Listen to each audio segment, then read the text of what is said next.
तुझ्या 2 मिनिटं सुरू करायचं.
ओके, मागच्या वेळी आपण ऍसिडिक बफर आयडेंटिफाय करण्याचं प्रॅक्टिस केलं होतं. त्यातलं शेवटचं एक्झाम्पल त्या ह्याच्यावर राहून गेलं.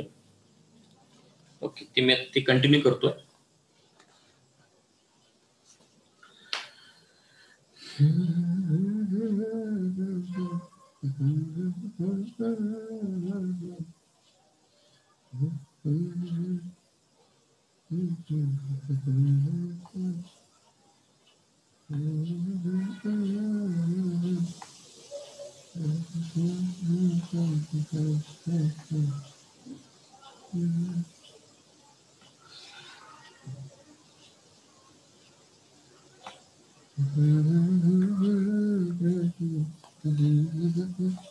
ओके, तो last time we discussed how to identify acidic buffer. So today we are going to solve the last question of it to identify the acidic buffer. Okay.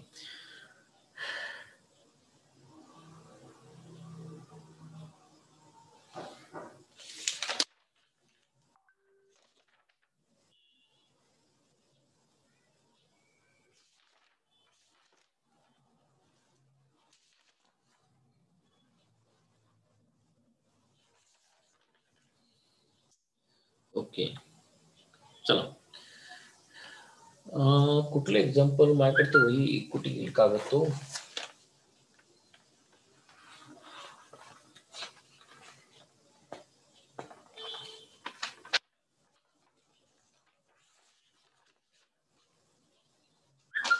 सापडला. बेरियम हायड्रॉक्साईड झालं.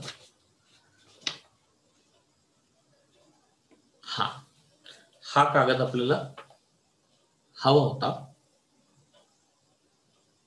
हो, okay. Question number 8. Question number 8.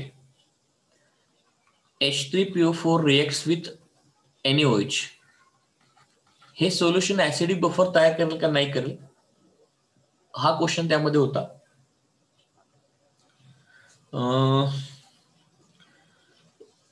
याच्यामध्ये value मी तुम्हाला देतो की phosphoric ऍसिडचे 200 ml volume आणि 0.5 molar हे concentration आपल्याला दिलेलं आहे. सोडियम हायड्रॉक्साईड जे आहे ना त्याचे 500 ml दिले आणि 0.5 मोलर कॉन्सन्ट्रेशन दिलेलं आहे. हा थांब, आता हे रिएक्शन मी काय म्हटलं तर दोघांच्या मध्ये कुठलाही आयॉन जर कॉमन नसेल तर रिएक्शन करायची. पण रिएक्शन करण्याच्या अगोदर H3PO4 मध्ये किती ऍसिडिक हायड्रोजन आहेत ते आपण बघून घेऊयात.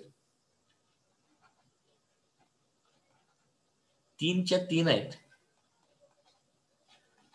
जो हायड्रोजन ग्रुप 16च्या एलिमेंटला जोडलेला असतो त्याला ऍसिडिक हायड्रोजन म्हणतात. ग्रुप 16 मध्ये कोण आहे, ऑक्सिजन आहे ना. बघा, हा हायड्रोजन ऑक्सिजनला जोडलाय, ऑक्सिजनला जोडलाय, ऑक्सिजनला जोडलाय. ऑक्सिजनला जोडलेले हायड्रोजन ऍसिडिक हायड्रोजन असतात आणि ते रिएक्शन मध्ये रिप्लेस केले जातात. बर, आता मी रिएक्शन स्टार्ट करतोय. लक्षात बघा, रिएक्शन स्टार्ट करतोय.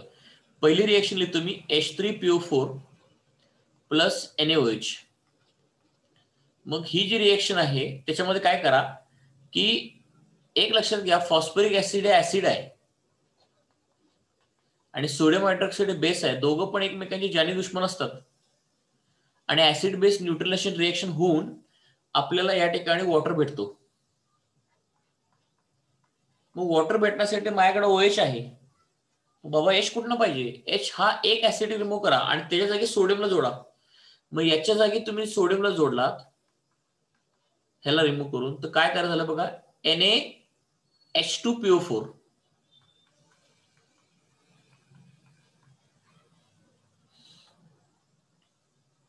ओके, मग काम करत आपण पहिल्यांदा मिलीमोल्स किती आहेत बघा H3PO4 ची. मिलीमोल्स म्हणजे व्हॉल्यूम गुणिले कॉन्सन्ट्रेशन. 200 गुणिले 0.5 किती झाले? 100 मिलीमोल्स फॉस्फरिक ऍसिड झाले. 500 into 0.5 250 मिलीमोल्स झाले सोडियम हायड्रॉक्साईडचे. सुरुवातीला हा तयार होत नाही. ओके, मग आता बफर सोल्युशन सॉल्ट हायड्रोस मधला फरक सांगतो. इथं ऍसिडचं मोल्स आणि बेसचे मोल्स इक्वल नाहीयेत. ऍसिडचे मोल्स आणि बेसचे मोल्स इक्वल नाहीयेत, म्हणजे हे सॉल्ट हायड्रोलिसिस होणार नाही. मग काय होणार बघूयात आपण. मग आता हे दोघांचे मोल्स इक्वल नाहीयेत, म्हणून दोघांच्या मधला लिमिटिंग रिएक्टंट कोण आहे आणि एक्सेस रिएक्टंट कोण आपल्याला शोधायला लागेल. कसं शोधणार बाबा आपण? हे बघा, तुम्ही रिएक्शन बॅलन्स करण्याचा नंबर लिहा. इथे किती आहे? 1 आहे. इथं पण किती आहे? 1 आहे. मग रिएक्शनच्या नंबरनं दिलेल्या नंबरला डिवाइड करणे. मग 250 भागिले 1, 100 भागिले 1, तर रेशो छोटा कोणता आहे बघा. 100 डिवाइड बाय 1 करा आणि 250 डिवाइड बाय 1 करा. जो रेशो छोटा येईल तो असतो आपला लिमिटिंग रिएक्टंट. तो असतो आपला लिमिटिंग रिएक्टंट.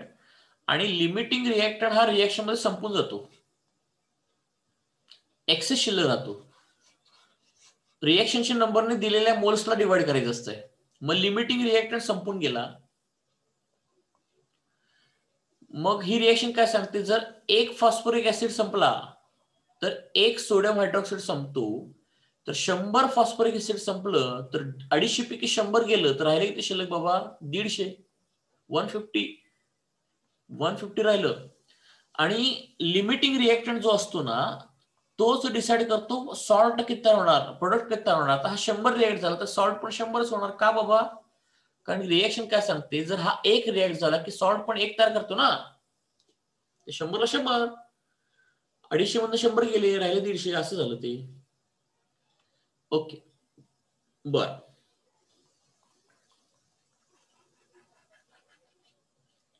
ठीक आहे, पण हे ऍसिडिक बफर होईल का? तर आता इथे नाही होणार. कारण मी काय म्हटलं होतं बघा, लक्ष देऊन ऐका. ऍसिडिक बफर होण्यासाठी, ऍसिडिक बफर एखाद्याला व्हायचं असेल तर बाबा त्याच्यामध्ये एक वीक ऍसिड पाहिजे आणि त्याचा सॉल्ट पाहिजे विथ स्ट्रॉंग बेस, किंवा वीक ऍसिड पाहिजे आणि त्याचा स्वतःचा कॉन्ज्युगेट बेस पाहिजे. हे असं असतं तर ऍसिडिक बफर आहे. तर हा बेस आहे आणि हा सॉल्ट आहे, तर हे ऍसिडिक बफर नाही आहे. मग काय करणार? मग ह्या सॉल्टला पुढे घ्या, NaH2PO4, परत त्यात सोडियम हायड्रॉक्साईड ऍड करा. सोडियम हायड्रॉक्साईड कुठनं येतोय बाबा? त्या ब्युरेट मधून येतो ना.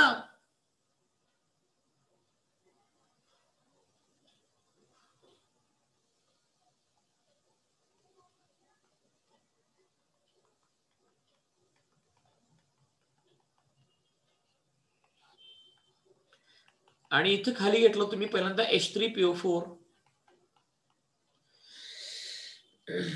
मग ड्रॉप वाईज मी सोडियम हायड्रॉक्साईड यामध्ये टाकत चाललोय ना, ड्रॉप वाईज सोडियम हायड्रॉक्साईड मी टाकत चाललोय. मग हे ऍसिडिक बफर नाहीये अजून. बर, पुढे गेलो आपण. बर, आता हा बेस आहे कोण? Sodium hydroxide. हे तर सांगण्याची गरज नाही, हा बेस आहे. आता तुम्ही म्हणणार सर हा सॉल्ट काय? अरे बाबा, सॉल्ट ऍसिड आहे. कशावर हा सॉल्ट ऍसिड म्हटला? तर ह्याच्यामध्ये एक एम्फोटेरिक आयन आहे ना. आता बघा, सॉल्ट हायड्रोलिसिस वरून आपण शिकलोय की सॉल्ट हे ऍसिडिक पण असतात, बेसिक पण असतात. मग सोडियम H2PO4 मध्ये हा एम्फोटेरिक आयन जो आहे ना, तो ऍसिड म्हणून पण काम करू शकतो, बेस म्हणून पण काम करू शकतो. पण साईडला जर स्ट्रॉंग बेस आला तर ऍसिड म्हणून काम करायला लागणार. आणि Na+ पाण्यासोबत हायड्रोलिसिस होत नाही, त्यामुळे Na+ हा डिसाईड नाही करत की हे ऍसिडिक होणार का बेसिक होणार. डिसाईड ऍसिडिक होणार का बेसिक होणार हे डिसाईड करणार H2PO4, म्हणजे ऍसिड झालं. माझं काम सोपं झालं. पुन्हा काय करणार बाबा मी, पुन्हा NaH2PO4 चे किती मोल्स तयार झाले, पहिल्या स्टेपला 100, ते 100 घेतलं इथं. सोडियम हायड्रॉक्साईडचे किती राहिले शिल्लक, पहिल्यांदा 150.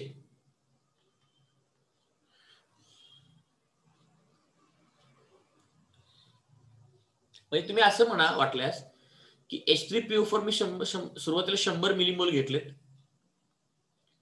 आणि सोडियम हायड्रॉक्साईड मी 250 मिलीमोल घेतलाय आणि एकदमच सगळं 250 टाकून दिलं 250 सगळं. मग ती रिएक्शन 3 स्टेप मध्ये पुढे होणार आणि स्टॉपर बंद करून टाकला मी.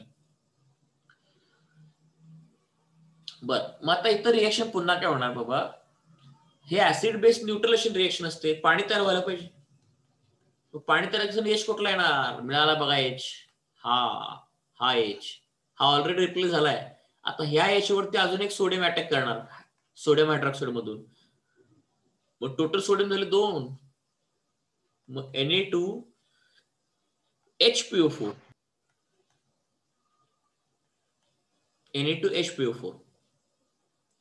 मग पुन्हा याला लिहायला लागेल तुम्हाला दोघांपैकी बघा, हे सगळे रेशो बघा, सगळा 1:1 आहे मोल रेशो. रिएक्शनवरचा मोल रेशो बघा 1:1 आहे. हे 1:1, हे 1:1. 100 ला 1 ने डिवाइड करा, 150 ला 1 ने डिवाइड करा. छोटा रेशो कुठला 100, म्हणजे हा पुन्हा लिमिटिंग झाला बघा सॉल्ट, आणि तोच आपल्या पुढच्या सॉल्टला डिसाईड करणार. सुरुवातीला हे 0:0, हा 100 झाला. 150 पैकी आता हे एकाला 1 गेलं तर 150 पैकी 100 गेले, झाले किती 50, आणि हा सगळा संपला. बरं, आता मी पुन्हा चेक करणार की बाबा हे ऍसिडिक बफर सोल्युशन आहे का नाही. बेस आणि सॉल्ट हे ऍसिडिक बफर नसतं. ऍसिडिक बफरसाठी वीक ऍसिड आणि त्याचा सॉल्ट किंवा वीक ऍसिड आणि कॉन्जुगेट बेस पाहिजे. चांगली गोष्ट आहे बाबा.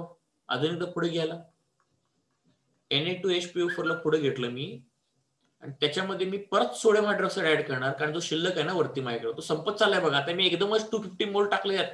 ही तर रिएक्शन तर 3 स्टेप पण चालली आहे. आता हे ब्युरोमेट टाकू नका परत सारखं, एकदाच टाकायचं 250 ml नाही, मिलीमोल, मोल्स आहेत ते. आता काय करणार, पुन्हा हा सॉल्ट या ठिकाणी ऍसिड म्हणून काम करणार आणि हा एक स्ट्रॉंग बेस आहे, कारण याच्यामध्ये अँप्युटरी कुठला आयन आला बाबा, -2 आला. तर हा तिसरा H हा रिप्लेस होणार Na+ न. टोटल Na+ झालेत Na3PO4 प्लस H2O.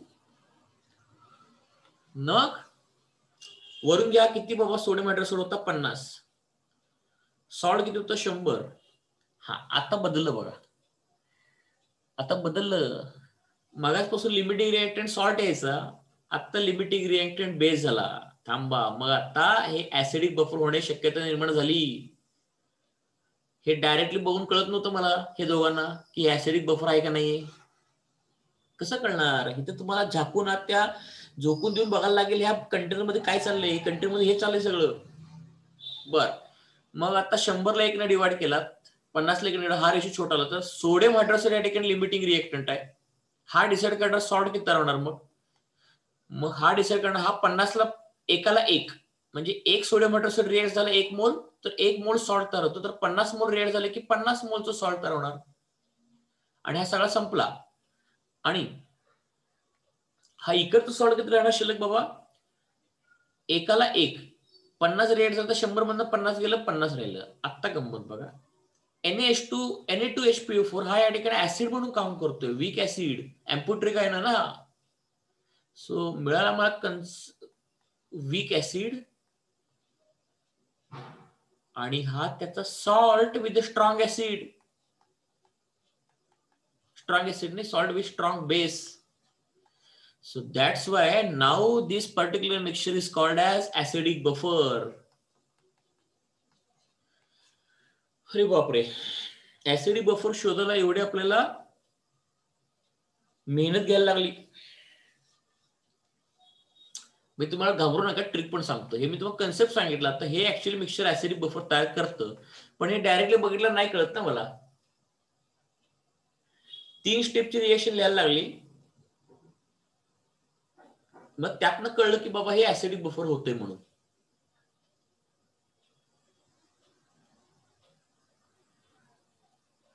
हा जेई ऍडव्हान्सचा क्वेश्चन आहे, सोपा आहे,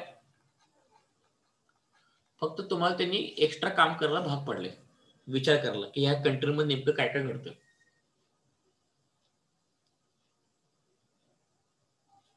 आणि जर कॉन्ज्युगेट बेस थिअरी पाहिजे असेल तर HPO4-2 हा एक वीक ऍसिड आहे, त्याचा कॉन्ज्युगेट बेस PO4-3 आहे.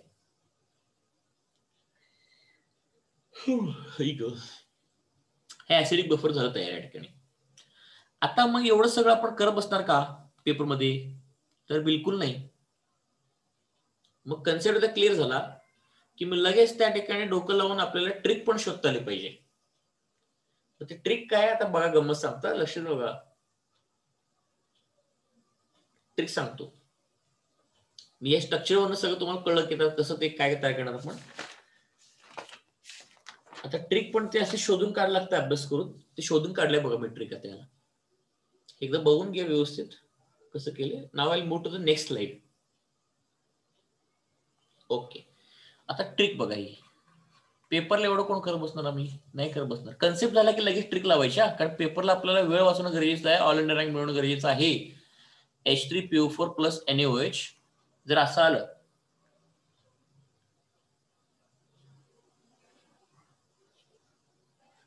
तर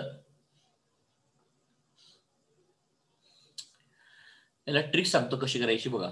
समजा वीक ऍसिड जर, आणि H3PO4 एक वीक ऍसिडच आहे, त्याचे मोल जर A असतील, त्याचे मोल जर A असतील, ओके,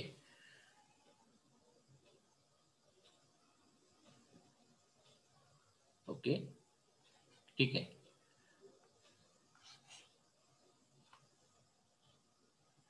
इथं साईडला लिहितो मी, हे साईडला ट्रिक इम्पॉर्टंट आहे ती.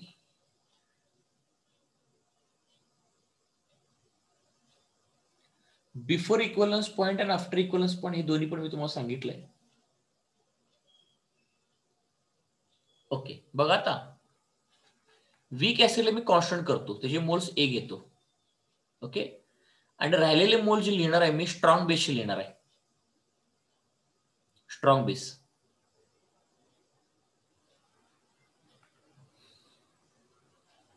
समजा A ला A आला, आता हे कोणाचे मोल्स आहेत?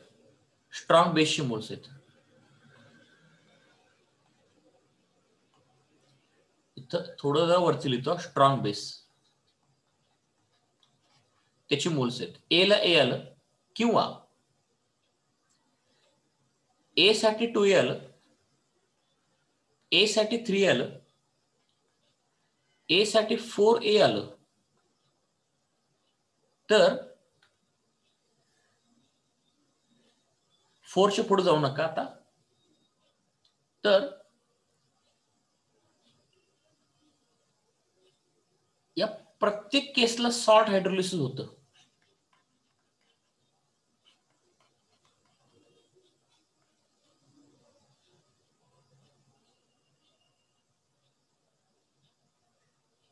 वन सेकंड, नाही, सॉल्ट हायड्रोलिसिस नाही, salt hydrolysis, acidic buffer, salt hydrolysis, acidic buffer, salt hydrolysis. Okay, हे सॉल्ट हायड्रोलिसिस घ्यायचं या ठिकाणी. आणि बिफोर इक्वलन्स पॉइंट म्हणजे इथं वरती बिफोर इक्वलन्स पॉइंट, इथं ऍसिडिक बफर तयार होतं. बिटवीन फर्स्ट इक्वलन्स पॉइंट आणि सेकंड इक्वलन्स पॉइंट याच्यामध्ये ऍसिडिक बफर तयार होतं. थर्ड आणि फोर्थच्या, सॉरी, सेकंड आणि थर्डच्या मध्ये ऍसिडिक बफर तयार होतं. दोघांच्या मधला रेशो असेल तर ऍसिडिक बफर तयार होतं. First second, second third, third आणि फोर्थ मध्ये जर असेल तर इथं ऍसिडिक बफर तयार होतं. ही आपली ट्रिक आहे.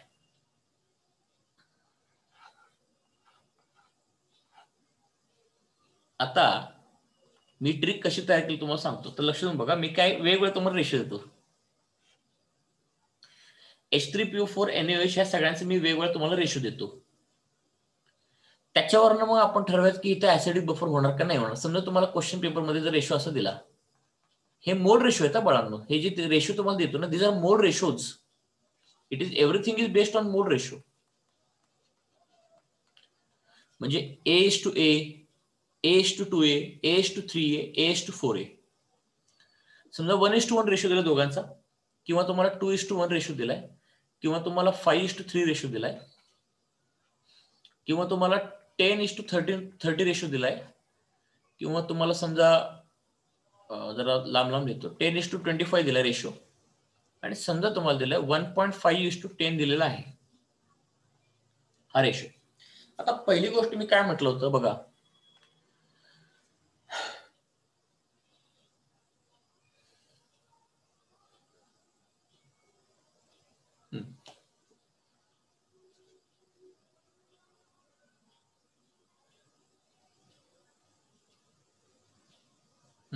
आता मागं येतो.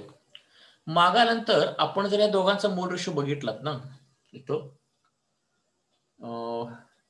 हे बघा, हे 100:250 होतं, 100:250. मग आपण इथं जर 100:250 केलं ना, तर हे येतं 2.5 म्हणजे 5/2.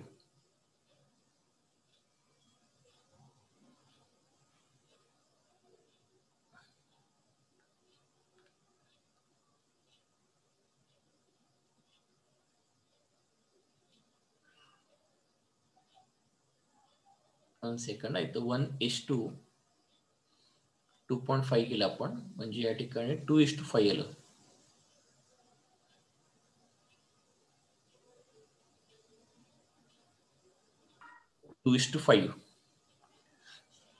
वन सेकंड होल्ड करा, मी त्याला डबल ए किती घेतलं, ए ला ए घेतलं की आपण या ठिकाणी सॉल्ट हायड्रोलिसिस होणार फिक्स्ड आहे.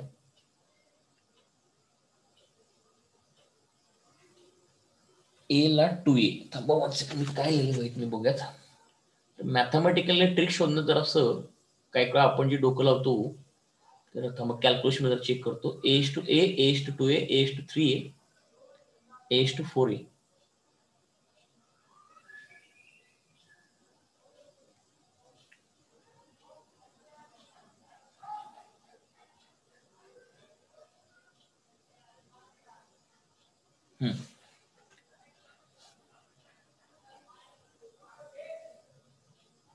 ओके, थांबा वन सेकंड, तर रेशो तू चेक करतो या ठिकाणी.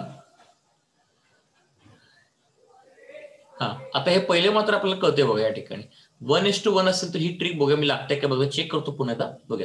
1:1 असेल तर सॉल्ट हायड्रोलिसिस होणार, ते A:A आलं, A:A आलं.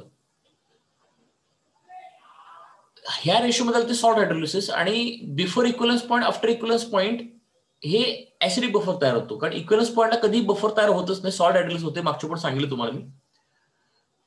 कारण बफर मध्ये काय असतं, एक वीक ऍसिड शिल्लक राहायला पाहिजे आणि त्याचा सॉल्ट राहायला पाहिजे. मग हे कधी होऊ शकतं, ज्यावेळी बेस आणि ऍसिड वेगवेगळे असतील, आणि समजा बेस लिमिटिंग झाला तर ऍसिड शिल्लक राहणार ना, ऍसिड शिल्लक राहणार, त्याचा सॉल्ट शिल्लक राहणार. म्हणून बफरला कधी दोघांचे मोल्स इक्वल नको आहेत. मग तरी थांबा, एक्झॅक्ट आयडिया काढली मी, ठीक आहे. आता बघा काय होतं.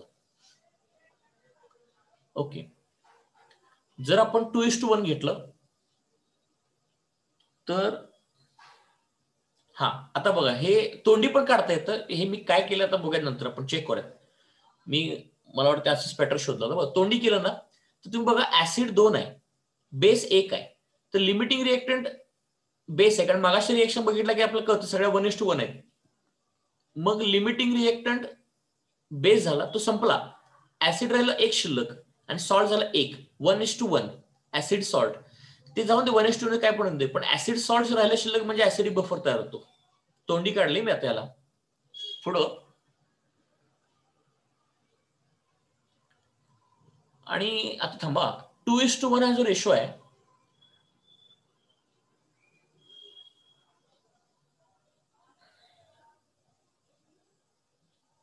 ह्या रेशोला मॅच नाही करणार. आपला ऍक्च्युअल रेशो पाहिजे होता 1:1 किंवा, ओके, म्हणजे त्याला थोडा सोपं करतो मी. जेवढा ऍसिड असेल त्याच्या डबल बेस पाहिजे, तर सॉल्ट हायड्रोलिसिस होणार. त्या ट्रिपल बेस घेतला तर सॉल्ट हायड्रोलिसिस, त्या 4 टाइम्स घेतला तर सॉल्ट हायड्रोलिसिस. सेम घेतला तर सॉल्ट हायड्रोलिसिस. इथं नाहीये ते नाही होणार. बघूया आपण ट्रिक लागतंय पुढे बघूया. 5:3 ऍक्च्युअली डबल पाहिजे, 5:10 पाहिजे. नाहीये ऍसिडिक बफर. 1:3 पाहिजे, सॉल्ट हायड्रोलिसिस होणार बघा. Salt hydrolysis. आता मगाशी आपण जे सोडलं ते 10:25 आहे. ऍक्च्युअली आपला रेशो 1:2 पाहिजे. मग 1:2.5 हे इथे येणार बघा. 2 आणि 3 च्या मध्ये येणार ते रेशो. 2 आणि 3 च्या मध्ये, म्हणजे हे पुन्हा ऍसिडिक बफर झालं. पुढं 1.5:10 म्हणजे तुम्ही याला 3:20 केलात म्हणजे हे बघा 3:2:10 म्हणजे याला 3:20 केलात म्हणजे हे 1:18 1:7 नाही 4च्या पुढे गेलं. 1:7 म्हणजे 4च्या पुढे गेले.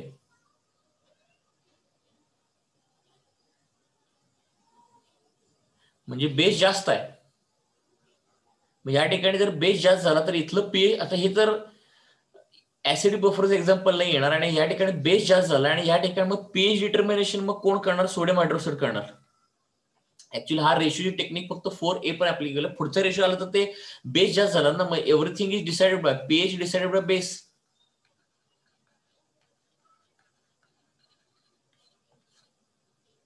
आणि ऍसिडिक बफर पण होऊ शकणार नाही. ह्याच्या मागचं कारण असं आहे की 1:5:10 म्हणजे तुम्ही बघा ना रेशो काय झाला, 1:7 झाला. मग जर ऍसिड लिमिटिंग रिएजंट झाला तर हा संपून गेला. संपून गेल्यावर राहिला बेस शिल्लक आणि बेस जास्त आहे. मग पीएच डिसाइडेड बाय बेस येणार, स्ट्रॉंग बेस. त्यामुळे हा रेशो एक्सिड जर झाला ना बघा 4A पुढे गेला ना, तुम्ही असं लक्षात ठेवा हा मोल रेशो जर 1:4 पुढे गेला, असं लक्षात ठेवा वाटल्यास तुम्ही, हा जर मोल रेशो 1:4 पुढे गेला, इफ मोल रेशो एक्सिड्स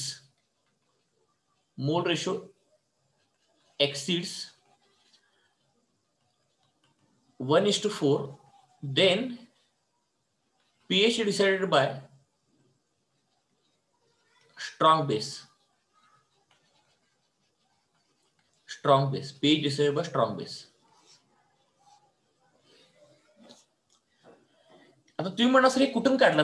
हे काढलं कशामध्ये का बाळांनो? एक तुम्ही पण करू शकताय बघा. हे जे रिएक्शन सर्किल रिएक्शन आपण लिहिलेले आहे त्याच्यावरून काढलंय ते ट्रिक वापरून. तुम्हाला मी एक वाटल्यास फॉर एक्झाम्पल दाखवतो. मी AH2A, AH2A, AH2 आणि AH2 का घेतलं हे फार इम्पॉर्टंट आहे. तुमचा वेळ वाचवण्यासाठी केलेलं आहे. ऍक्च्युली बघा हे कशासाठी असतं माहिती का? सगळं हे पीएच डिटर्मिनेशन साठी असतं. जर ऍसिडिक बफर असेल तर ऍसिडिक बफर साठी पीएच इक्वेशन वेगळं आहे, सॉल्ट हायड्रोलिसिस साठी पीएच इक्वेशन वेगळं आहे. आणि रेशो जर 4च्या पुढे गेला म्हणजे बेस जर 4 रेशो म्हणजे बेस जर 4च्या पुढे गेला ना तर पीएच डिसाइड बाय बेस म्हणतात. आता मी तुम्हाला दाखवतो AH2 ला सॉल्ट हायड्रोलिसिस कसं काय होतं बघूयात आपण. ह्याच रिएक्शन तुम्हाला दाखवतो मी. AH2 ला सॉल्ट हायड्रोलिसिस कसं होतं जरा डोकं लावून केलेलं आहे, लक्षात घ्या बाळांनो. थोडंसं मॅथमॅटिकल केलेलं आहे. तुमचं काम वाचवण्याचं काम मी करतोय.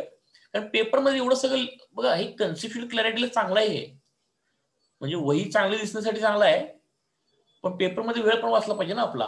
मग हे कसं केलं तुम्हाला सांगतो. AH2 ला करून दाखवतो मी तुम्हाला. बघा आता समजा H3PO4 आपण या ठिकाणी घेतलाय आणि त्या ठिकाणी सोडियम हायड्रोक्साईडला मी ऍड केलंय. AH2 जर आपण या ठिकाणी घेतलं हे बघा, म्हणजे या ठिकाणी 1:2 आपण घेऊयात. मग या ठिकाणी पहिला सॉल्ट तर होतो NaH2PO4 plus H2 plus H2 हे कॅन्सल आउट झालं. म्हणजे अजून सुरुवात नाही केली. हे लिमिटिंग आहे, संपून गेलं. हा राहिला 1 आणि हा 1 हे सोडून द्या. बेस आणि सॉल्ट 1:1 झाले. पुढच्या स्टेपला आपण येऊयात. NaH2PO4 ला परत आपण सोडियम हायड्रोक्साईडला ऍड करायचं आहे आणि यातून तयार झाला Na2HPO4 प्लस H2. हा पण 1 आहे आणि हे पण 1 आहे. आता दोघं पैकी कोणी लिमिटिंग नाही, कोणी एक्सिस नाहीये, तर हे सगळं संपलं बघा. हे दोघे पण संपले. आलं का आता? हे बघा, हे ऍसिड आणि बेस कळलं का तुम्हाला काय म्हणतो मी? हे काय 1:1 आलं म्हणजे झालं का सॉल्ट हायड्रोलिसिस? ऍसिड बेस 1:1 आले की हे झालं बघा सॉल्ट हायड्रोलिसिस. इथं झालं, पुढे मला लिहिण्याची पण आवश्यकता नाहीये, झालं की सॉल्ट हायड्रोलिसिस. म्हणजे ऍसिडच्या डबल जर बेस घेतलात ना, ते पुढच्या स्टेपला कुठे ना कुठे सॉल्ट हायड्रोलिसिस होणार असते. ते हे इक्वल होऊन येतं दोघं. आता 1:3 घेतला तर तिसऱ्या स्टेपला इक्वल होणार ते.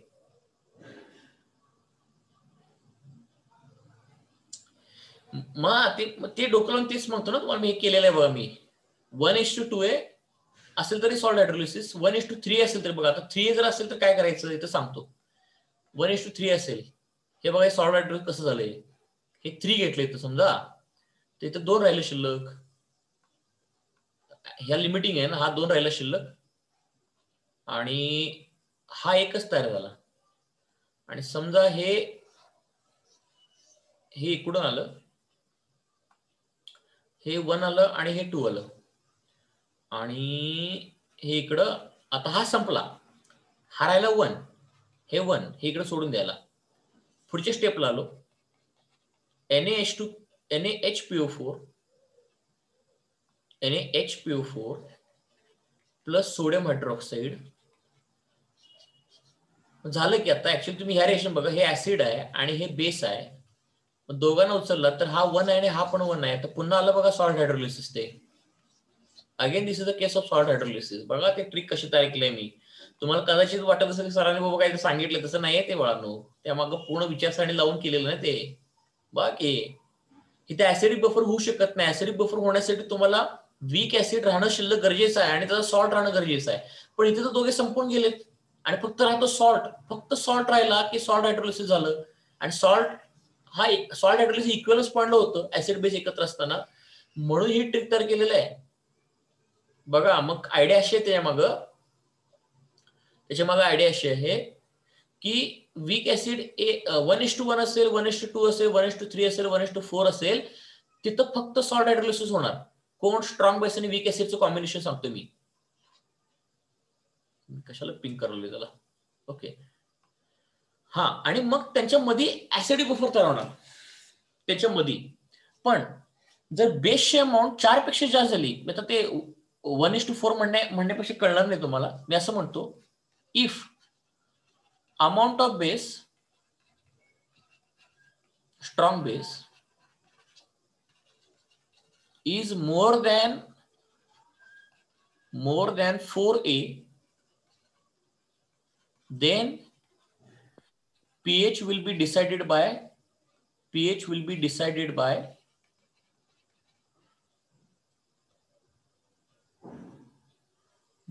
आणि ऑलरेडी ए डिफाईन केले मी. तुम्ही म्हणणार हे कुठं आलं, ते ऑलरेडी ह्या ए साठी बेस आहे एवढा, असं लक्षात ठेवा. नाही म्हणणार ते परत तुम्ही सर ऍसिड बद्दल काय सांगितलंच नाही. मी काय म्हणतो बघा, amount of strong base is more than 4A.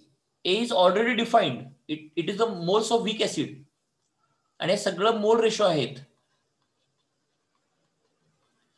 Then pH will be decided by strong base only.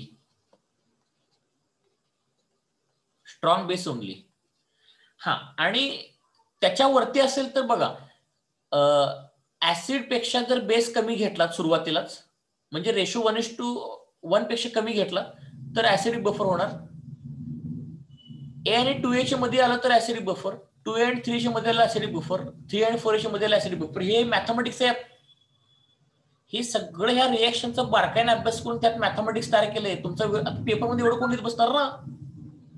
मग बघा, पेपरमध्ये तुम्हाला जर असं तरी दिलं की ह्या दोघांचा मोल रेशो 1:1 आहे, तर सॉल्ट हायड्रोलिसिस. 2:1 आहे ऍसिडिक बफर, 5:3 ऍसिडिक बफर, 1:3 आलं बघा सॉल्ट हायड्रोलिसिस.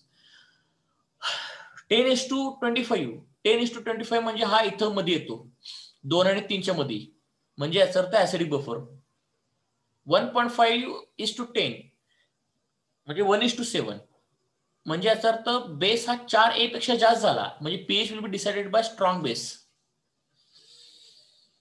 आहे ना इंटरेस्टिंग ट्रिक. बघा कशी तयार केली ही.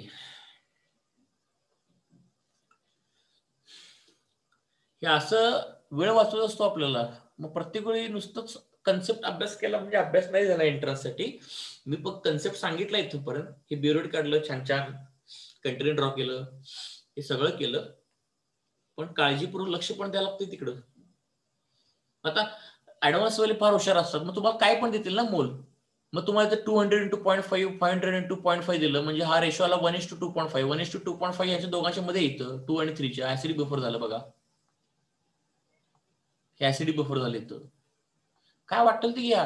3 आणि 4 मधला रेशो कुठला तरी घ्या तुम्ही, कुठली व्हॅल्यू घ्या 3 आणि 4 मधली. तुम्ही 3.5 घेतलात म्हणजे 1:3.5 किंवा 10:35 घेतलात तर ऍसिडिक बफरच आहे. म्हणजे सोप्या भाषेत जर हे थोडंसं मॅथमॅटिक्स आहे, हे जे सांगतो ना ट्रिक, हे मॅथमॅटिक्स आहे बाळांनो. त्यातली मी वीक ऍसिडची व्हॅल्यू फिक्स केली आहे आणि बेसला फक्त बदलत चाललोय मी. पण रेशोवरून तुम्हाला कळलं पाहिजे कुठल्या रेशोला हे ऍसिडिक बफर आणि सॉल्ट हायड्रोलिसिस करेल आणि कुठल्या रेशोला फक्त पीएच डिसॉर्बर स्ट्रॉंग बेस असं करेल. ते 4A पेक्षा पुढे गेलं तर. आणि ही जी ट्रिक सांगितली ही जेई मेन नीटला आणि मोस्ट ऑफ द केसमध्ये ऍडव्हान्सला विचारतात फार. त्यामुळं ऍडव्हान्स वाले जे अभ्यास करतायत त्यांच्यासाठी ही इम्पॉर्टंट ट्रिक आहे. तुमचं काम वाचवण्याचं फार काम करतोय मी या ठिकाणी. कारण तुम्ही जर सिंगेजच्या जे ऍडव्हान्स पुस्तक उघडून बघितलात ना, एवढंच भरपूर पानं भरलेत, पण त्या ट्रिक वगैरे काही नसल्यामुळे ना ते फार विचित्र वाटतं वाचायला ते सगळंच. कारण इन बिटवीन लाईन वाचायला तुम्हाला वेळ नाही, तुम्हाला 2 वर्ष आहेत. आणि हे असलं डोकं लावू शकतोय आणि भरपूर वर्ष एकच विषय शिकवले मी. दुसरे असेच टाइमपासला शिकवलेत, पण भरपूर वर्ष एकच विषय शिकवला तो म्हणजे केमिस्ट्री. त्याच्यामुळे असं सगळं घडलंय.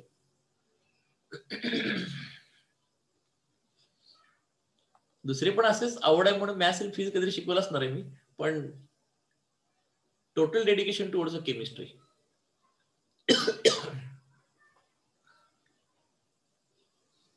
आणि स्ट्रॉंग बेसचा पेज कसं काढायचं आपल्याला सगळ्यांना माहिती आहे. ओके, आपला पहिला एक्सरसाइज कंप्लीट झाला की ज्याच्यामध्ये ऍसिडिक बफर कसे ओळखायचे मी सगळे मेनचे क्वेश्चन्स, नीटचे क्वेश्चन्स आणि ऍडव्हान्सचे क्वेश्चन सगळे कव्हर केले आणि हे सगळं एक्सप्लेन केलं. बाबा त्या रेशोला का सॉल्ट हायड्रोलिसिस होतं आणि का होत नाही सगळं आता केलं. रेकॉर्डिंग बघा नंतर. इकडचं मी सगळं डिलीट केलं, क्लिअर ऑल ड्रॉइंग म्हटले मी. ओके, आता ऍसिडिक बफर ओळखायला शिकल्यानंतर समजा जर ऍसिडिक बफर तयार झालं तर त्या सोल्युशनचं पीएच किती असेल. शेवटी या चॅप्टरचं येऊन फिरून गंगावेश, शेवटी या चॅप्टरचं एम तेच आहे की pH determination. PH determination of acidic buffer. PH determination of acidic buffer. आता ऍसिडिक बफर ओळखायला आपण 2 लेक्चर घेतलेत, कारण ते तर इम्पॉर्टंट आहे. ते ओळखायलाच नाही आलं तर मग कसं करणार. आणि आता सांगतोय आयन इक्विलिब्रियम केमिस्ट्रीचा आता जो आपण सध्या तुम्ही स्टडी करताय त्यातला मी म्हणेन डिफिकल्टी लेवल जास्त आहे बाकी चॅप्टर पेक्षा. ऍक्च्युअली तसं डिफिकल्ट नाहीये, मी तुम्हाला फार सोपं करून सांगतोय. एवढं सोपं करून तुम्हाला कुठे मिळणार पण नाही.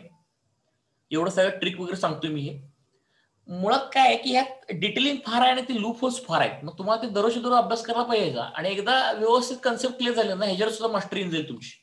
फक्त प्रॅक्टिस लागेल, सराव लागेल तुम्हाला, एवढंच.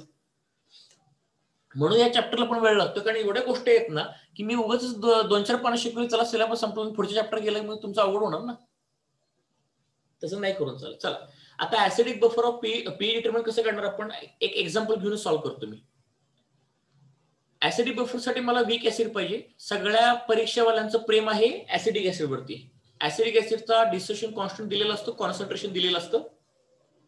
बरं, दुसरं काय पाहिजे, salt of weak acid with the strong base. पुन्हा सगळ्या लोकांचं प्रेम आहे स्ट्रॉंग बेस सोडियम हायड्रॉक्साईड, त्याचा सॉल्ट. हा, याचं फक्त तुम्हाला कॉन्सन्ट्रेशन दिलेलं असतं. समजा मी ह्याला C1 म्हटलं, C1. ओके, मग जर तुम्ही जेई मेन नीटचा अभ्यास करणार असाल तर ते डायरेक्टली तुम्हाला इथूनच सुरुवात करतात, इथूनच. आणि याच्यावरनं डायरेक्टली पी डिटर्मिनेशन विचारतात. जर तुम्ही वाटत असेल की बाबा मी मेन आणि नीटचा अभ्यास करून ऍडव्हान्सला पण क्रॅक करू शकतो, तेवढं प्रचंड मेहनत घ्यायची तयारी आहे माझी, तर मग ऍडव्हान्स वाले काय करतात ते तुम्हाला डायरेक्टली रिएक्शन लिहायला लावतात. रिएक्शन लिहायला लावतात आणि मग सोडवा म्हणतात. हा फरक आहे. आणि मग सॉरी, कोणाची रिएक्शन, ह्या दोघांशी आणि सोडवा म्हणतात ऍडव्हान्स वाले. जेई नीट वाले तुम्हाला रिएक्शन वगैरे करायला लावत, जेई नीट वर रिएक्शन करायला लावत नाही, ते तुम्हाला डायरेक्टली ऍसिडिक बफरचे कंपोनंट्स तुम्हाला देऊन टाकतात 2. पण ऍडव्हान्स वाले जर आगाऊपणा करतात, ते म्हणतात बाबा तू रिएक्शन लिही आणि नंतर मग ऍसिडिक बफर बनव आणि मग सांग पीएच किती. हे ऍडव्हान्स वाल्यांचं काम आहे. जेई नीट वाले बिचारे आपले म्हणणार घ्या बाबा वीक ऍसिड घ्या, सॉल्ट घ्या, सांगा पीएच किती. हे म्हणणार रिएक्शन लिही, सगळं M1 V1 M2 V2 दिलेलं असते, सगळं सोडव बाबा आणि मग सांग मग काय होणार. आणि मग तुम्हाला ते मिलीमोल्स देतील ऍसिडिक ऍसिडचे M1 V1, बेसचे मिलीमोल्स देतील M2 V2. सुरुवातीला हा काहीतरी होणार नाही तयार. हा मग नंतर आता ऍसिडिक बफर करणार असेल तर बाबा ऍसिड शिल्लक राहिलं पाहिजे ना. मग लिमिटिंग कोण असेल, बेस असेल लिमिटिंग. मग याचा अर्थ ए मधनं बी मायनस करा, हा संपला बेस. आणि जेवढा लिमिटिंग असतो तेवढा सॉल्ट तयार होणार, म्हणजे सॉल्ट बी तयार होणार, कारण बेसला खाऊन टाकलं पाहिजे. नाहीतर झालं का बघा आता हे ऍसिडिक बफर, ऍसिड राहिलं शिल्लक वीक ऍसिड आणि त्याचा सॉल्ट राहिला. हे ऍसिडिक बफरची कंडिशन आहे. म्हणजे बेसला लिमिटिंग करणं गरजेचं आहे, नाहीतर ऍसिडिक बफर नाही होत तयार. ओके, हे असं या ठिकाणी काम आहे. ओके. किंवा ते असे पण तुम्हाला म्हणतील जेई ऍडव्हान्सला, असे पण म्हणतील की बाबा CH3COH घ्या आणि HCl घ्या, किंवा सॉरी HCl ह्याच्यामध्ये नाही, ते जरा फिरून टाकतील. ते तुम्हाला देते सॉल्ट CH3CONA आणि HCl ऍड करतील आणि म्हणतील बाबा हे रिएक्शन करून बघ, ऍसिडिक बफर आहे का, आणि नंतर सांग म्हणतील पीएच किती आहे. मग पहिल्यांदा रिएक्शन करता पाहिजे. ही सिंपल आयनिक रिएक्शन आहे. रिएक्शन ज्या आयनिक इक्विलिब्रियम असतात ते सिंपल असतात, आयनिक रिएक्शन असतात. आयनिक म्हणजे काय आहे बघा, Na+Cl- H+ CH3CO- plus minus exchange करा, युल गेट द. आणि तुम्हाला माहिती आहे की सॉल्ट हायड्रोलिसिसच्या नियमानुसार हा जो सॉल्ट आहे तो ऍसिडिक आहे का बेसिक आहे, तर बेसिक आहे. कसं काय, ह्याची ज्यावेळी हायड्रोलिसिस होईल ना त्यावेळी CH3CO- हा पाण्यामध्ये OH- ला प्रोड्यूस करतो. Na+ हायड्रोलिसिस होतच नाही, म्हणजे हे बेसिक आहे, हे ऍसिडिक आहे. मग एकदा कळलं की मग सॉल्ट व्हायलाच पाहिजे ना तयार. मग जर रिएक्शन लिहायचं जमलं नाही तर कळतं ना आपल्याला काय होणार आहे ते. आणि मग तुम्हाला याची समजा M1 V1 दिले असतील, याची M2 V2 दिले असतील. सुरुवातीला हे 0-0 सॉल्टला शिल्लक ठेवायचं, ऍसिडला शिल्लक ठेवावं लागतं. मग लिमिटिंग कोणाला करावं लागेल, HCl ला लिमिटिंग करावं लागेल मला, HCl ला. मग HCl ला बाबा संपवा, मग जेवढं लिमिटिंग तेवढं प्रोडक्ट तयार होतं. मग प्रोडक्ट तयार झाला M2 V2 आणि हा किती राहिला शिल्लक बाबा, M1 V1 minus M2 V2 राहिला शिल्लक. मग आता बघा पुन्हा सॉल्ट आला आणि वीक ऍसिड आलं. आता इथं उलट फुलटा है, उल्टा फुलटा. पहले एसिड था यहाँ पे और उसको सॉल्ट आ गया. पाठांतर करू नका रे, नाही म्हणणार की सरांनी सांगितलं पहिल्यांदा ऍसिड पाहिजे नंतर सॉल्ट पाहिजे. असं काय, पहिल्यांदा सॉल्ट येतो नंतर पण ऍसिड येऊ शकतो ना. माझा एम काय की ऍसिडिक बफर तयार करण्यासाठी वीक ऍसिड पाहिजे आणि त्याचा सॉल्ट विथ स्ट्रॉंग बेस पाहिजे. ही अशी कलाकारे ऍडव्हान्स वालेच करतात, कारण त्यांना अभ्यास करून आन्सर देणारे ऍडव्हान्स मुलं हवेत. अशी कलाकारी ऍडव्हान्स वालेच करू शकतात. जेई नीट वाले आपले बिचारे सांगणार की बाबा हे एवढं घ्या, सांगा पीएच काय. हा मेन फरक आहे पीएच डिटर्मिनेशन ऍडव्हान्सच्या क्वेश्चन मध्ये आणि जेई नीटच्या क्वेश्चन मध्ये. ठीक आहे, ओके. तर ह्या त्याच्यामध्ये हे एकदम बेसिक अंडरस्टँडिंग ह्याच्यामधलं आहे. चला आता फारसा वेळ न दवडता आता मी पीएचचा फॉर्म्युला सांगतो. आता हे कळलंय तुम्हाला, ऍडव्हान्सला जरी विचारलं तरी काय करायला लागतं, हे लिमिटिंग आणि एक्सेस वगैरे त्यावरनं काढायला लागतं ते, आणि जे नीटला तर हे करायला लागतं बस. ओके, आता मी पी डिटर्मिनेशनच्या मेन डेरिव्हेशनला जातोय.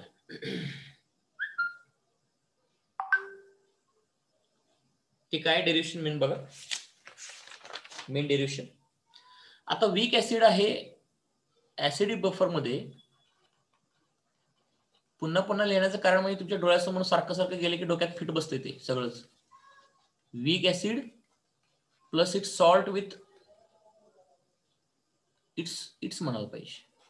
इट्स इम्पॉर्टंट असते कारण ते जवळ जोडूनच आहे ना त्याला. It's salt with strong base.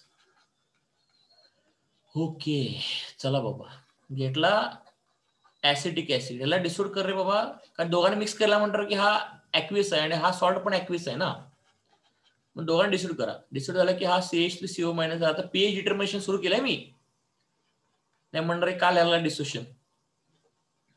Okay, नाव त्याचा सॉल्ट घे रे बाबा, सॉल्ट घ्या, ह्याला पण डिसोड करा.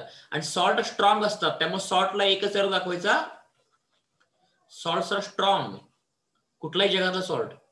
हा पण डिसोड होतो CH3CO minus plus Na plus.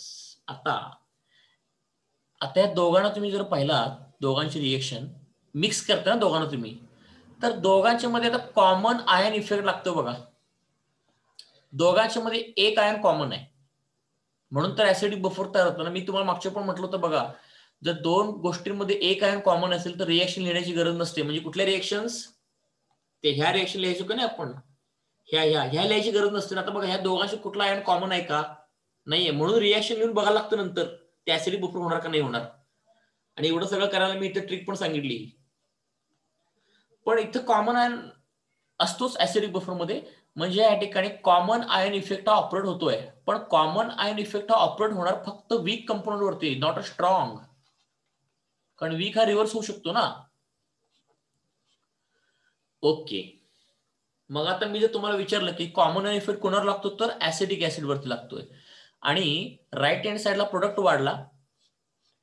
वाढला तर ही रिएक्शन बॅकवर्ड होणार. कुठली वरची, बॅकवर्ड होणार, आणि बॅकवर्ड होऊन ते ऍसिडिक ऍसिडच्या अल्फाला कमी करणार आणि ऍसिडिक ऍसिडचं डिस्ट्रिब्युशन कमी करणार. आणि ऍसिडिक ऍसिडचं डिस्ट्रिब्युशन कमी झालं तर ऑटोमॅटिकली H+ पण कमी व्हायला सुरू करेल. हे आत्ताच क्लिअर झालं पाहिजे तुम्हाला. या दोघांना मिक्स केल्यानंतर काय होते कळलं पाहिजे. हे केमिकल पासून आतापासून सगळं शिकवतोय मी तुम्हाला. परत विचार काय असतो कॉमन इफेक्ट. ओके, आता मला पीएच डिटर्मिनेशन करायचं आहे. मग त्यासाठी पहिल्यांदा काय करा, ही जी पहिली रिएक्शन आहे ना, पहिल्या रिएक्शन साठी बघितला आपल्याला डिसोसिएशन कॉन्स्टंट लिहिता येतो ना, K concentration of product that is CH3CO minus into concentration of H+ 4 divided by CH3COH. Okay, whole divide by CH3COH. हा, आता पीएच डिटर्मिनेशन करणं फार सोपं आहे, कारण I got the concentration of H+. कारण कॉन्सन्ट्रेशन H+ जर मला एकदा भेटलं की पीएच डिटर्मिनेशन करायला काही अडचण नाही. बस याचा मी यूज करतो आता. मग concentration of H+ is equal to, बाकी सगळ्यांनी एका साईडला घ्या, मग के मल्टिप्लाय बाय हे ऍसिड वरती इकडे मल्टिप्लाय होणार, हे डिवाइड होणार. Concentration of CH3COH 4 divide by concentration of CH3CO minus. Okay, CO minus. Therefore आता गंमत बघा, इम्पॉर्टंट आहे, आले शेवटच्या स्टेपला आलोय मी आता, इम्पॉर्टंट आहे, गंमत बघा. मी कॉमन आयन इफेक्ट का सांगितला, उगाच टाइमपास नाही केला, आता कळेल तुम्हाला. ओके, कळेल बघा. आता हे कोणाचं कॉन्सन्ट्रेशन आहे रे बाबा, ऍसिडचं, तर इथं लिहा ऍसिड कॉन्सन्ट्रेशन. हा, आता हे कोणाचं कॉन्सन्ट्रेशन आहे, तर मी म्हणतो सॉल्टचं. आता आली गंमत, तू म्हणणार सर तुम्ही सॉल्ट कसं लिहिलं त्याला, आता सांगतो बघा, हेच तर इम्पॉर्टंट आहे. पहिली गोष्ट, तुम्ही तर म्हणताय की या दोघांच्या मध्ये म्हणजे सॉल्ट, हे सॉल्ट आणि सॉल्ट जगातले नेहमी स्ट्रॉंग असतात, सिंगल रिएक्शनला असते. कंप्लीट डिसऑर्डर होतो सॉल्ट नेहमी, कुठल्याही जगातला सॉल्टचा अल्फा 1 असतो. Salts are always strong.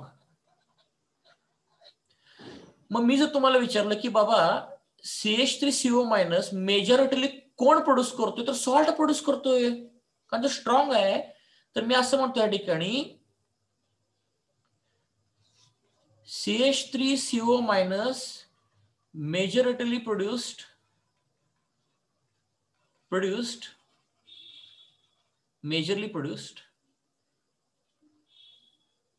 produced by salt only. मग तुम्ही म्हणणार सर वरती ऍसिडिक ऍसिड या आयनला का तयार करत नाहीये, कारण त्याच्यावरती कॉमन आयन इफेक्ट लागलाय. कोणावरती, ऍसिडिक ऍसिड वरती. रिएक्शन बॅकवर्ड झाली म्हणजे ऍसिडिक ऍसिड पासून हे जे मिळणारे आयॉन्स आहेत ना CH3CO मायनस, ते जास्त नाही मिळणार. मग हे आयन जे ऍक्च्युअली जे जास्त मिळतात ते सॉल्ट कडून मिळत आहेत. मग मला सांगा, सॉल्टची रिएक्शन जर बघितली तर सॉल्टचं जर 1 मोल डिसॉल्व्ह झाला की 1 मोल आयन तयार होतो. म्हणजे हे आयनचं कॉन्सन्ट्रेशन म्हणजे सॉल्टचं concentration. Because due to common effect, CH3CO- is only produced by salt, not produced by acidic acid. कारण ते बॅकवर्ड चालले ना, कसं तयार करेल तो?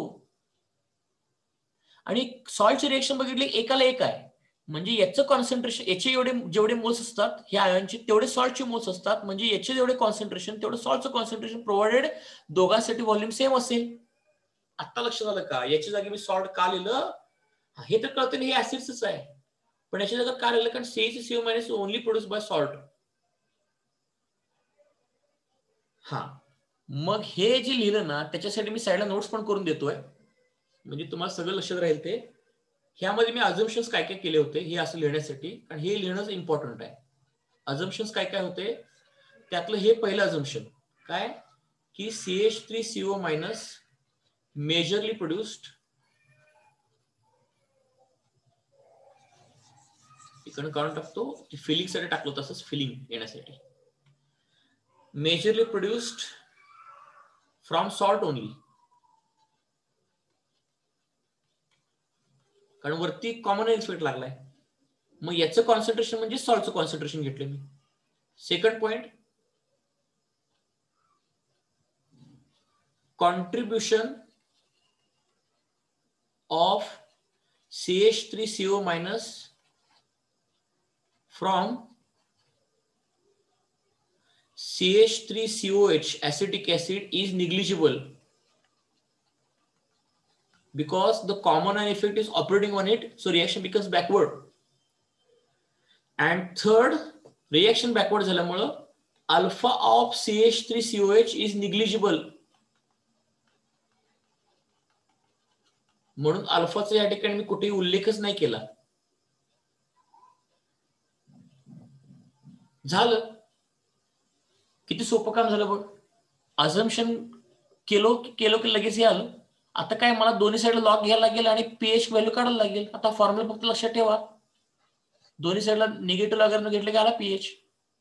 मग आता कळलं का की ऍसिडिक बफर शिकण्याच्या अगोदर पहिल्यांदा पूर्वतयारी आपण कशी करतो आणि नंतर आता पीएच डिटर्मिनेशन आलो. मग दरवर्षी मुलं करतात अभ्यास करणे म्हणजे डायरेक्टली इथं उडी मारतात इथं, आणि त्यांना काहीच माहित नसते ऍसिडिक बफर काय असतं. असं करू नका. मी जे शिकवते वहीतलं ते सगळं लाईन टू लाईन तुम्हाला रीड करणं भाग आहे, नाहीतर अडचणी वाढत असेल तुमच्या. आणि मी तुम्हाला प्रत्येक पॉइंटला केमिस्ट्रीमध्ये लक्षात घ्या, हा तसा आयनिकलन तसा चॅप्टर ना 20-25 वर्ष एक्सपिरियन्स असलेल्या माणसाला सुद्धा शिकवायला अवघड जातो.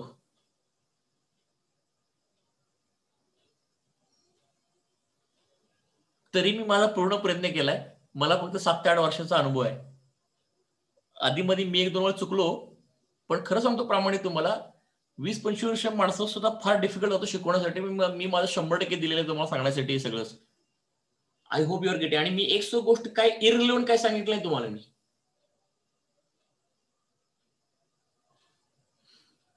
आता मी या ठिकाणी पीएच फाइंड आउट करतो, म्हणजे मला पण अजून शिकवायचा अजून एक्सपिरियन्स अजून वाढवायचा आहे. कारण मी नेहमी अनसॅटिस्फाईड असतो, मला वाटतं की अजून मला इम्प्रुव्हमेंट करायला पाहिजे. त्याच्यामुळे मग घरात वया भरून पडलेत इम्प्रुव्हमेंटच्या मागे लागून. एक चॅप्टर मला लय मोठा होतो म्हणून. तर पण पर्याय नाही ना, ऍडव्हान्स लेवलला IIT लेवल जाण्यासाठी हे सगळं तुम्हाला करणं भाग आहे. नाही तर मी बोर्ड शिकवायचं म्हटलं की आतापर्यंत केमिस्ट्री सिलेबस संपला असता बोर्डचा. Now I am going to find out the pH. So this is equation number 1. From 1, concentration of H plus is equal to K concentration of acid upon concentration of salt. Now taking log on both the side. आता हे mathematics सुरू झालं बघा. This is not a chemistry now. Log to the base 10 concentration of H plus. आता दोघांचा गुणाकार आहे आणि परत हे डिव्हिजन आहे. तुम्हाला समजलं मला काय म्हणायचं. गुणाकार म्हटले की बेरीज करायला लागेल, ठीक आहे. ते भागाकार करत बसू नका आता, तो तर तसंच ठेवा, दिसायला चांगलं दिसतंय. Acid upon salt. कुठं आडवं झालं की लई लांब मोठं वाटतं equation. Okay, multiplying by negative sign on both the side. Multiplying by negative sign on both side. minus log to the base 10 concentration of H plus minus log to the base 10 K minus log to the base 10 concentration of acid concentration of salt. हे काय बाबा pH, हे काय बाबा pK. हा, आता काही लोक काय करतात, पुस्तकवाल्यांना मायनस पसंत नसतंय, मायनस म्हणून ते काय करतात, हा मायनस ना लॉकच्या ब्रॅकेटच्या आत टाकतात आणि ते प्लस करतात. तसं प्लस केला का रेड मार्क, या मायनस प्लस आणले इथं. हा मायनस इकडे घेतला की ह्याचा रेसिप्रोकल करायचा. रेसिप्रोकल केला तर काय होतं बघा, मग log to the base 10 concentration of salt वरती गेलं आणि ऍसिड खाली आलं. आणि पुस्तकवाले असं फॉर्म्युला तुम्हाला देतात, हे वाचा म्हणून. ऍसिडिक बफर सोल्युशनचं पेज काढण्यासाठी जेई वाल्यानंतर यावर भरपूर क्वेश्चन विचारलेत. डायरेक्टली फॉर्म्युला आपल्याकडे जेई नीटला व्हॅल्यू टाकून आन्सर काढायचं. आणि या इक्वेशनचे स्पेशल नाव आहे, दिस इक्वेशन इज नोन ॲज, जरा माझं इंग्लिश कच्चा आहे तर स्पेलिंग बघतो मी काय सायंटिस्ट त्या. हा, हेंडरसन हॅसेलबॅच, हॅशेलबाल्क, हॅसेलबाल्च इक्वेशन. ऍक्च्युअली काय कळत, काही लोक शिकवत असताना हेंडरसन इक्वेशन म्हणतात, पण हे बिचारा हॅसेलबॅचला काय सोडलं. हे दोघं वेगवेगळे सायंटिस्ट आहेत, हे दोघांनी मिळून शोधले सगळं. Henderson Hasselbalch equation to find pH of acidic buffer solution. हा, आता हे आता इक्वेशन सांगितलंय म्हटलं, ह्याच्यासाठी ह्याची व्हॅलिडिटी सगळीकडे नाहीये, हे म्हणून तर अनेक प्रॉब्लेम आहे ना. आता मी सांगितलं जरा टणटणीन क्वेश्चन आपण आता सोडवायला सुरू करणार, असं म्हटलं की लगेच हे इक्वेशन कुठल्या कंडिशनला व्हॅलिड आणि कुठल्याला व्हॅलिड नाहीये हे तुम्हाला अभ्यास करायला लागतो. मग तुम्हाला तात्पुरतं सांगतो हे इक्वेशन कधी व्हॅलिड आहे, त्याचं एक्सप्लेनेशन मी उद्याच्या लेक्चरला देतो. हे बघा, दिस इक्वेशन इज व्हॅलिड फॉर, मग तुमचा जो रेशो ऑफ सॉल्ट अपॉन ऍसिडचा जो रेशो आहे ना, सॉल्ट अपॉन ऍसिडचा रेशो तो असा पाहिजे, less than equal to 10, less than equal to 1/10 या दरम्यान असेल तरच व्हॅलिड आहे, नाहीतर व्हॅलिड नाहीये. ह्याच्या मागचं कारण ते मगाशी माझ्या ट्रिक मध्ये लपले बघा. ते जर तुम्हाला पाहिजे असेल ना तर ह्याच्या मागचं कारण ट्रिक मध्ये लपलंय. कारण ऍसिडिक बफर फक्त एका पर्टिक्युलर कंडिशनलाच तयार होतात, पर्टिक्युलर ऍसिड आणि बेसच्या मोल रेशोलाच तयार होतात. म्हणून ऍसिडिक बफरचं जर पीएचचं इक्वेशन तुम्ही वापरणार असेल ना तर तुम्हाला काळजी घ्यायला लागेल की तो पहिल्यांदा ऍसिडिक बफर आहे का नाहीये. मग त्यासाठी हा रेशो ह्या रेंज मध्ये येणे गरजेचं आहे. जर ह्या रेंज मध्ये नसेल तर हा फॉर्म्युला व्हॅलिड नाहीये, तुम्हाला गलत आन्सर भेटणार इकडून. व्हॅलिड नाही म्हणजे काय की जर ह्या रेंज मध्ये हा रेशो जर नसेल ना तर ते ऍसिडिक बफर नाहीये.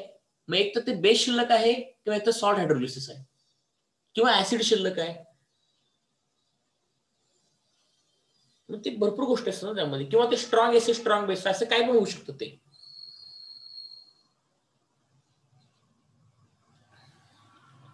So in this range only this particular equation is valid.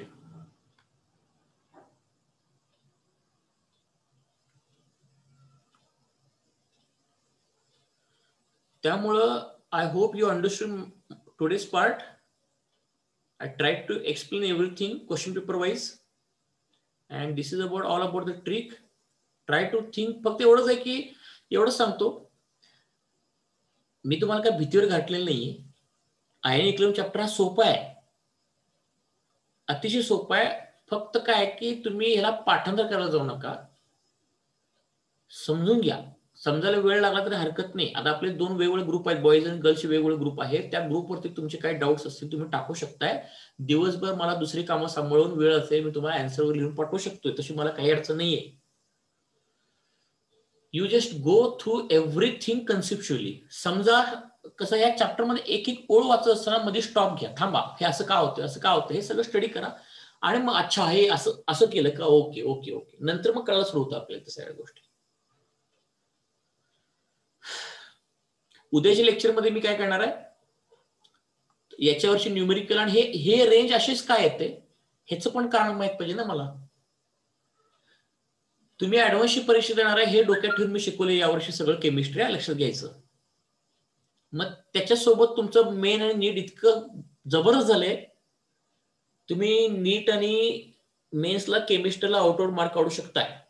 सगळे टॉपिक जर तुमचे असे घेतलेत नाही मी मेन नीटला आउटवर्ड मार्क पडेल. ऍडव्हान्सची पण मी तुम्हाला गॅरंटी देतो, माझी वही व्यवस्थित केलं तर तुम्ही ऍडव्हान्सला पण खूप चांगले मार्क काढू शकताय.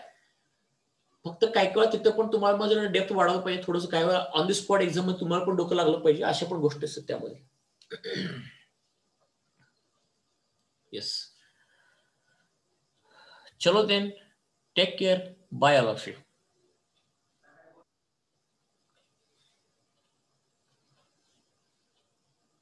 पीडीएफ सेव्ह केलं ना मी, सेव्ह केली दिसतो, ओके सेव्ह केली, मागाशी सेव्ह केली.